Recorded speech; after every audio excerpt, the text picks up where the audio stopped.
Aspire to a clean career, leaving no shame for descendants.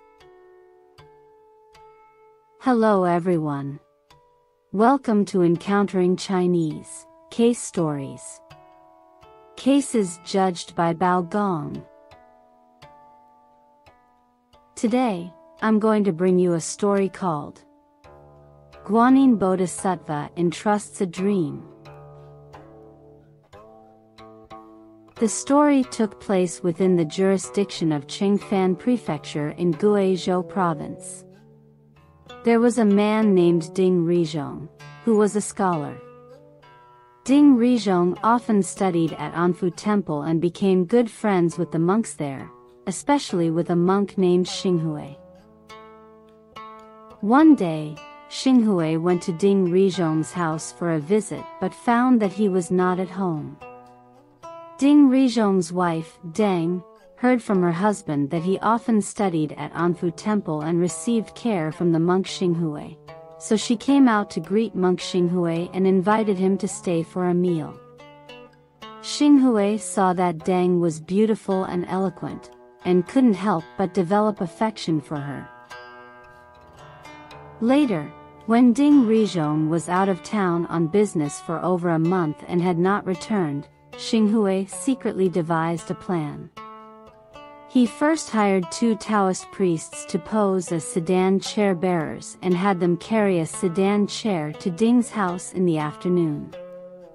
When the fake sedan chair bearers arrived at Ding's house, they deceived Deng, saying, "Madam Ding, your husband, while studying at the temple, suddenly collapsed from exhaustion and had a stroke." Later, monk Xinghui revived him. He is now lying unconscious in bed, his life hanging by a thread. He asked us to bring you to see him. Deng asked, "Why didn't he use your sedan chair to come back?"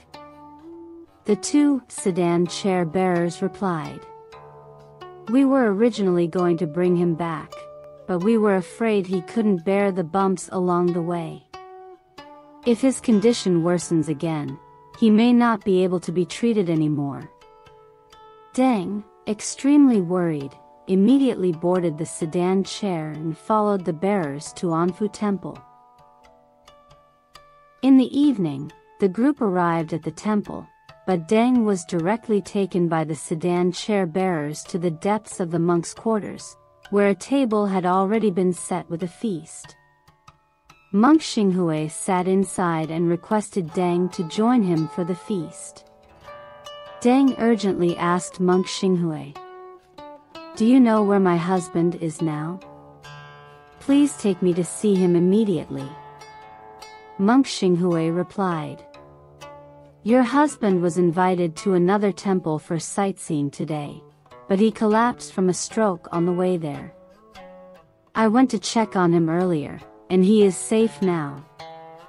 Deng insisted on seeing her husband, but monk Xinghui said, "Your husband is not in the temple right now. The temple where he is staying is 5 miles away from here. It's already dark, so you should stay here for the night and leave early tomorrow morning. If you insist on leaving, you must wait for the sedan chair bearers to eat first. You can also have some snacks while I prepare torches for you." Deng began to doubt monk Xinghui's words but didn't know what to do. She drank a few cups of wine and urged the sedan chair bearers to leave quickly. Monk Xinghui said, "The bearers refused to travel at night and have already gone back. Madam, please be patient and have a few more drinks." He then instructed the attendants to continue serving wine.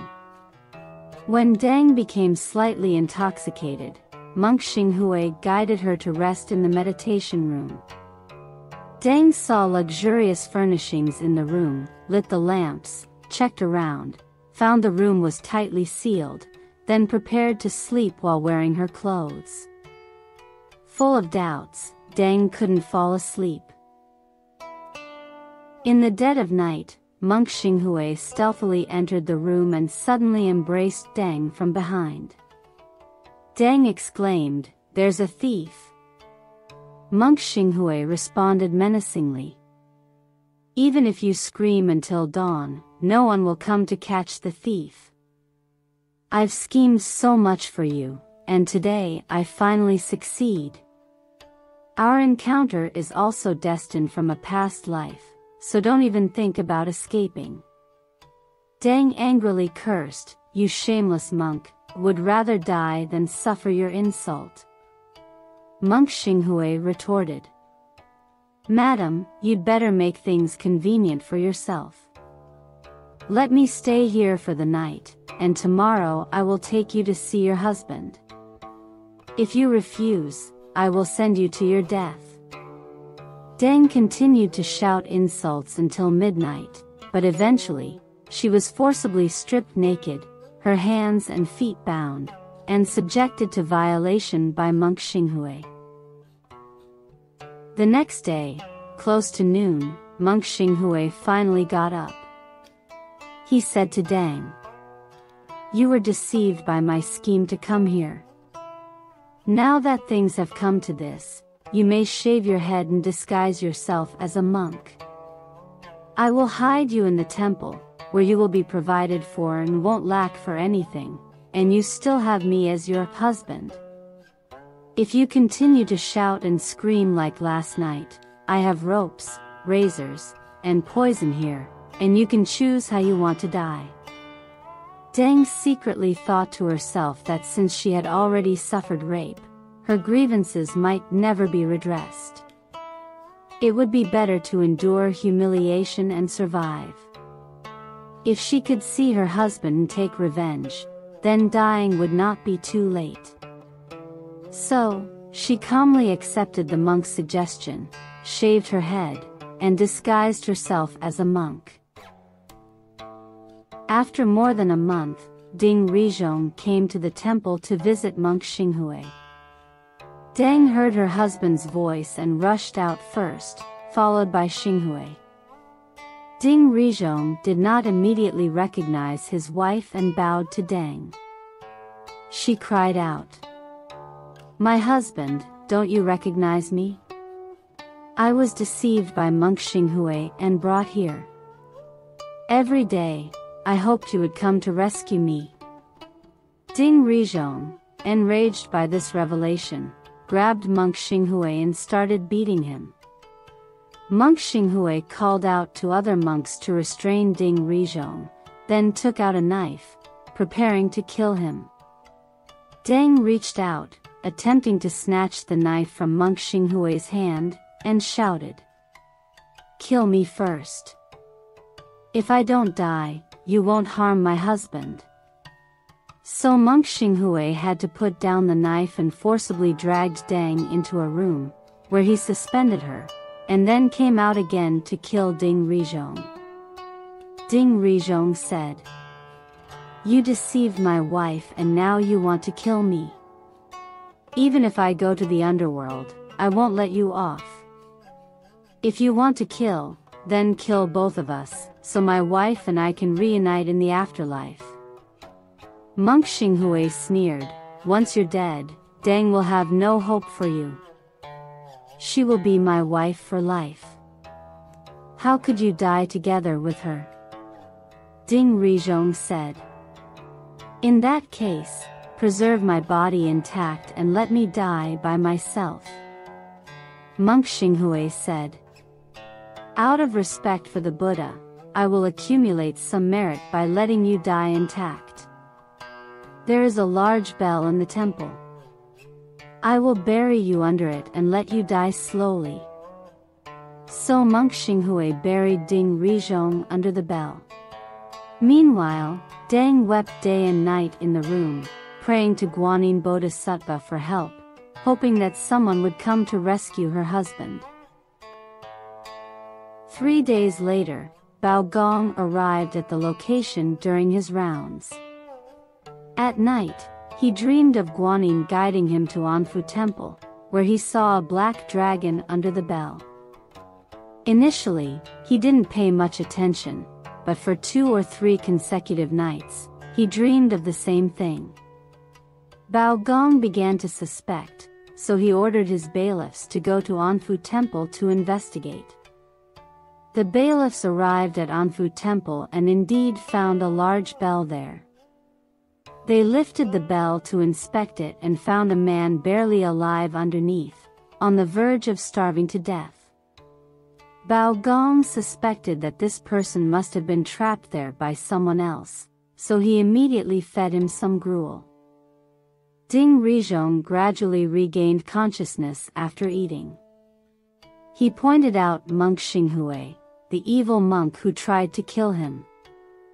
Bao Gong then ordered the arrest of monk Xinghui and sent his bailiffs to search for Deng, but she was not found.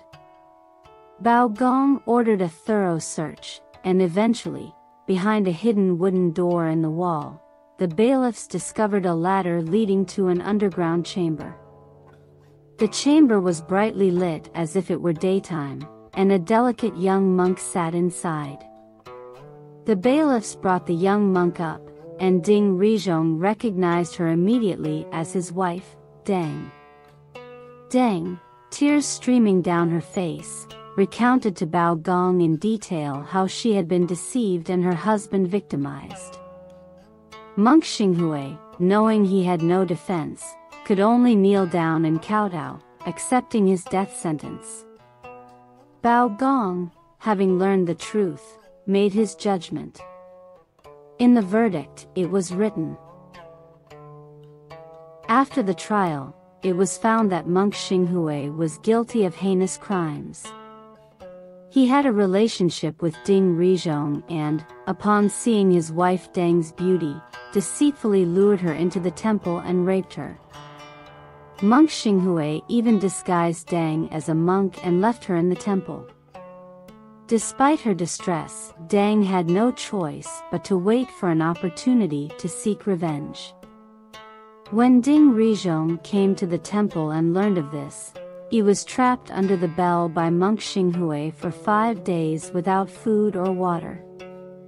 I was guided to this place in a dream, which allowed Ding Rizhong and his wife to be rescued. Ding Rizhong survived the danger and will surely have good fortune in the future. Although Deng sought death, she was granted life, and the couple was eventually reunited. Monk Xinghui abducted a married woman, caused loss of life, and committed numerous crimes, deserving the death penalty. The other monks were all accomplices and should be banished to the borderlands. After the verdict, monk Xinghui was beheaded in public as a warning, while the other wicked monks were all banished to the borderlands for penal servitude. After the case was closed, Bao Gong reproached Deng, saying, "When you realized you were deceived, you should have chosen to end your own life. That way, your husband would not have been implicated by you, nor nearly starved to death under the bell. If it weren't for Guanyin guiding me through dreams, your husband might have perished under the bell." Deng replied, "I did not choose suicide because I had not yet seen my husband or avenged myself against that wicked monk.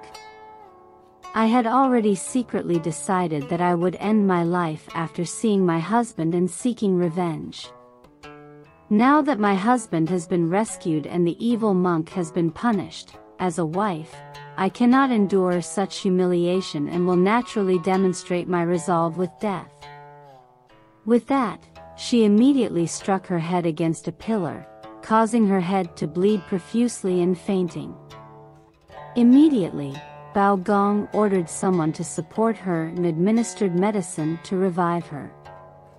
Thankfully, Deng gradually regained consciousness. Bao Gong then said to Ding Rizhong. According to Deng's account, her initial compliance with Xinghui was also out of necessity. The reason she did not die is because she hoped to seek revenge first. Now that she dares to demonstrate her resolve with death, it shows her loyalty to you. You must treat her well in the future. Ding Rizhong said. I was also pondering why she did not choose to end her life at first. She said she wanted revenge, which may have been a lie to deceive me. Now, seeing her resolutely strike her head against the pillar, it proves that she still chooses to demonstrate her resolve with death. Fortunately, she did not die.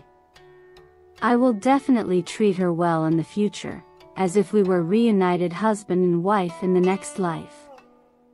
After thanking Bao Gong again, Ding Rizhong and his wife returned home. The couple, in gratitude for Bao Gong's life-saving grace, carved a wooden statue for him and served him day and night. Later, Ding Rizhong passed the imperial examination and became an official. Alright. Today's case story, Guanyin Bodhisattva Entrusts a Dream, concludes here. If you enjoyed it, please like and subscribe. Feel free to leave your comments and share with others. See you again in the next issue.